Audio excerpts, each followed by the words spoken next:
Shalom, saudara-saudara, berjumpa kembali dalam Suara Pengembalaan. Satu topik yang akan kita bahas adalah bagaimana menghadapi kehilangan orang yang dikasihi.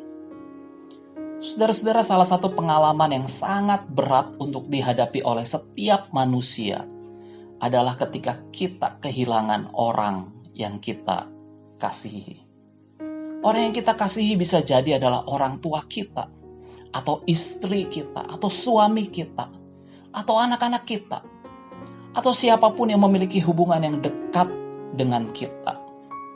Pada saat kita kehilangan orang yang kita kasihi, ada sebuah perasaan kedukaan yang mendalam.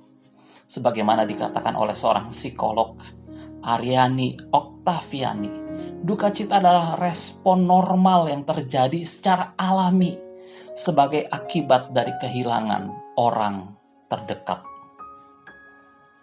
Di YouTube ada sebuah drama yang berlatar belakang di rumah duka. Seorang anak muda bernama Jonathan terkena penyakit kanker batang otak, yang pada akhirnya sekarang dia harus terbaring di dalam peti jenazah. Kebaktian penghiburan diadakan. Lalu seorang ibu berdiri di depan. Dia bercerita, "Kenapa Tuhan menitipkan anak kepada saya hanya selama 27 tahun?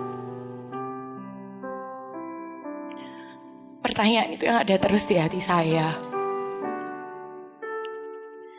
Kenapa enggak Tuhan ambil anaknya orang lain yang kena kanker batang otak?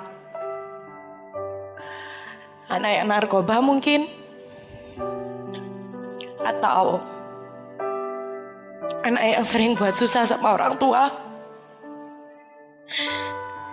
Kenapa harus Jonathan saya?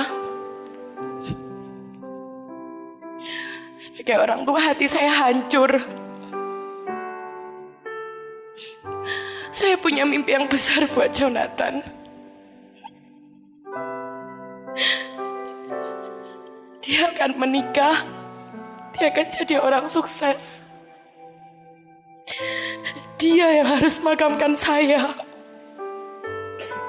Bukan seperti hari ini saya yang memakamkan dia."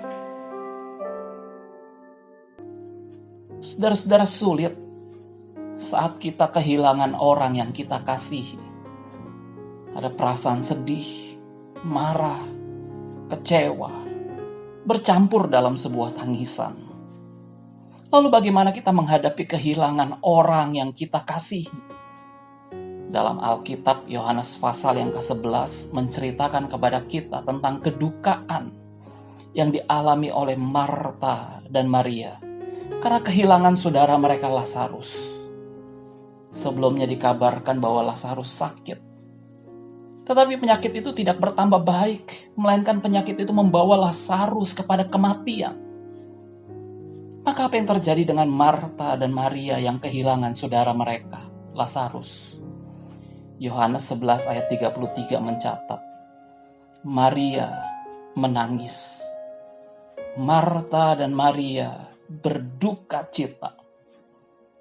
Ketika Yesus melihat Maria menangis, maka Yohanes 11 ayat 35 mengatakan, maka menangislah Yesus. Yesus menangis di tengah duka cita yang dialami oleh orang-orang yang dia kasihi. Yesus yang kita percayai bukanlah Allah yang hanya duduk dalam singgasana kerajaan yang tidak tahu akan perasaan duka cita yang kita alami. Yesus yang kita percayai, Dia adalah Allah yang peduli. Dia mengerti akan setiap tetesan air mata kita.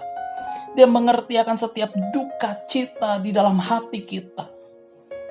Saudara-saudara, kalau di antara kita ada yang sedang berduka, atau mungkin satu saat kita akan mengalami kedukaan, apa yang dapat menjadi pegangan dalam hidup kita? Alkitab mengingatkan kita, jangan berduka cita seperti orang-orang yang tidak mempunyai pengharapan. Kita adalah orang-orang yang memiliki pengharapan. Yesus mengasihi kita. Dia peduli atas apa yang terjadi dalam kehidupan kita. Maukah saudara mempercayai Yesus yang mengasihi kehidupan saudara, yang peduli dengan kedukaan yang saudara alami? Mari datanglah kepada Yesus. Kita berdoa.